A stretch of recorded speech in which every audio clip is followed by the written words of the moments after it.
السلام عليكم. فرنسا كتضغط على اللاعب الياس بن صغير باش يتراجع في القرار ديالو ويلعب على المنتخب الفرنسي في الاولمبياد الجايين. شنو وقع؟ خليكم معنا باش نعرفوا كلشي.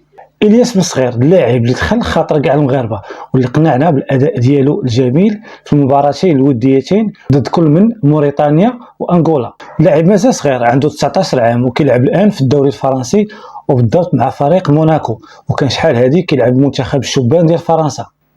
لكن الان اتخذ القرار الكبير بتمثيل المغرب، قرار اللي كان من وراه الام ديالو اللي لعبات واحد الدور كبير في الاقناع ديالو حسب ما قال والد الركراكي في الندوه الصحفيه الاخيره. بن صغير اللي لاعب مهاري وذكي وكيلعب كره نقيه مع النادي ديالو وحتى مع المنتخب ملي جا الماتشات الاخيرين اللي دار واحد البصمه كبيره وبين وضمن الاساسيه ديالو في المباراه الجايه.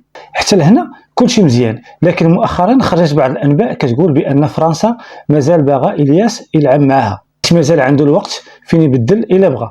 صراحه فعيل البليده معروفه بهم فرنسا، لان قرار الياس كان بوعي وخذ وقته الكافي ومحاش يرجع فيه، غير فرنسا سخن عليها راسها وصافي.